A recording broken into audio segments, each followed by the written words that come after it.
Hello बच्चों, विषय हिंदी में आज हम श्रवण कुमार की कहानी पढ़ेंगे। पार्ट 3। श्रवण कुमार ये मातृ पितृ भक्त था, माता पिता का भक्त था और सब लोग अपने अपने माता पिता का बहुत आदर करते थे। लेकिन श्रवण कुमार की अलग ही बात थी मातृ पितृ भक्ति में, तो हम इसे आज पढ़ेंगे। श्रवण कुमार अयोध्या राज्य का रहने वाला था। उसके पिता का नाम शांतनु तथा माता का नाम भगवती था। शांतनु पिता और भगवती माँ, दोनों वृद्ध और नेत्रहीन थे। श्रवण कुमार उनका इकलौता पुत्र था। वह अपने माता पिता की खूब सेवा करता था। वह प्रतिदिन रात्रि में उन्हें सुलाकर ही स्वयं सोता था। एक बार उनके माता पिता ने तीर्थ यात्रा करने की इच्छा व्यक्त की। श्रवण के सामने यह समस्या थी कि वह उन्हें यात्रा कैसे कराएं। उस समय आजकल की तरह आवागमन की सुविधा नहीं थी। तब ऐसे बस और रेल नहीं थी जिससे हम जा सके।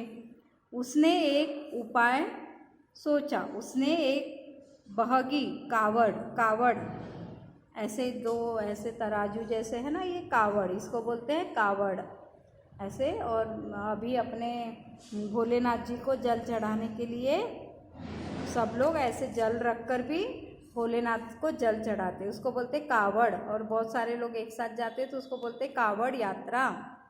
तो श्रवण कुमार ने एक तरकीब सोची, एक कावड़ बनाई और उनने सोचा 2 टोकनी उसमें बांधी और उसमें माता पिता को बिठालकर तीर्थ यात्रा के लिए चले गए। अनेक तीर्थों का भ्रमण करते हुए उसने अपने नेत्रहीन माता पिता को पवित्र नदियों में स्नान कराया। श्रवण कुमार तीर्थ यात्रा पूरी कर अयोध्या लौट ही रहा था, तभी यह घटना घटी। अयोध्या के राजा दशरथ किसका नाम था? श्री राम, लक्ष्मण, भरत, शत्रुघ्न, इनके पिता कौन थे? राजा दशरथ। तो अयोध्या के राजा दशरथ सरयू नदी के किनारे पेड़ों के झुरमुट में छिपकर खड़े थे। तभी उन्हें पानी से डब-डब की आवाज़ आई। उन्होंने उसे किसी जानवर की आवाज़ समझकर शब्दभेदी बाण चलाया। राजा दशरथ ने कौन सा बाण चलाया था? शब्दभेदी बाण। बाण किसी प्राणी को जाकर लगा। उन्हें एक चीख सुनाई दी। देखो, वो पानी भरे, डुब-डुब की आवाज आई, यहाँ तीर लगा श्रवण को। किसने मारा ये तीर? राजा दशरथ ने। उनको लगा कोई जानवर है और वो पानी पी रहा है, ऐसा है ना। अब श्रवण को तीर लग गया राजा दशरथ का। राजा दशरथ जब उस स्थान पर पहुँचे तो उन्हें देखा कि उनके बाण से एक बालक घायल होकर झटपटा रहा है।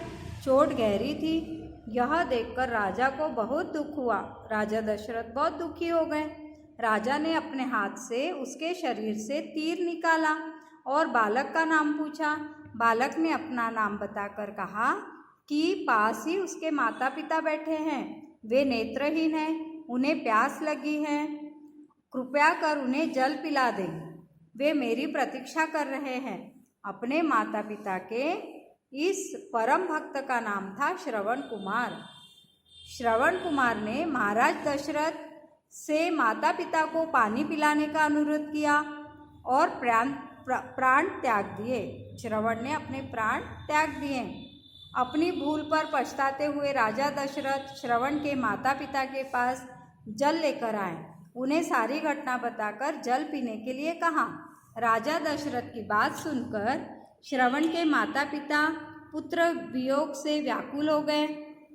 उन्होंने दुखी मन से राजा को श्राप दिया कि जिस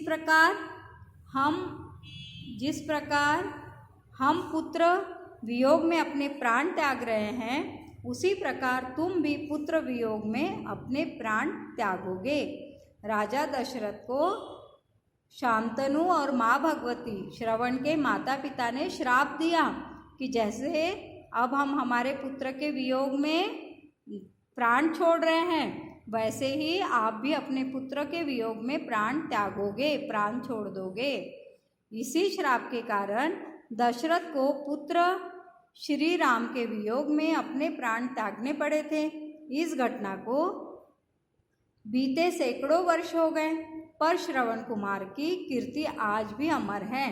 अपने माता पिता की सेवा कर श्रवण कुमार ने मातृदेवो भव, माता भगवान के समान है, पितृदेवो भव, पिता, पितृ यानी पिता, पिता भगवान के जैसे हैं, भगवान के समान हैं।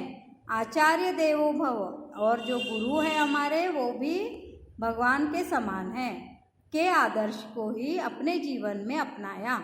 आज भी उनका चरित्र माता पिता की सच्ची सेवा की प्रेरणा देता है।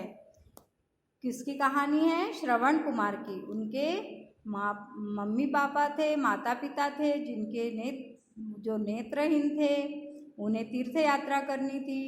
तीर्थ यात्रा करके वो लौट रहे थे, तभी सरयू नदी किनारे राजा दशरथ शिकार करने के लिए तैयार थे और श्रवण कुमार अपने माता पिता के लिए पानी ला रहा था। आवाज़ सुनकर राजा दशरथ ने तीर चलाया और श्रवण कुमार को लग गया और श्रवण कुमार वहीं उन्होंने अपने प्राण त्याग दिए। राजा दशरथ जब जल लेकर शांतनु और माँ भगवती के पास गए तो उन्होंने कहा कि जिस तरह हम अपने पुत्र वियोग में प्राण त्याग रहे हैं, श्राप दिया उन्होंने राजा दशरथ को, वैसे ही आप भी अपने पुत्र वियोग में प्राण त्यागोगे।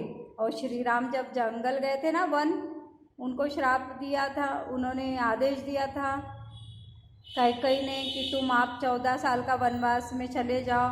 तब राजा दशरथ ने श्री राम की याद में अपने प्राण त्याग दिए थे। इस तरह आज भी हम किसको याद करते हैं? पितृ और मातृभक्ति के लिए श्रवण कुमार को याद करते हैं।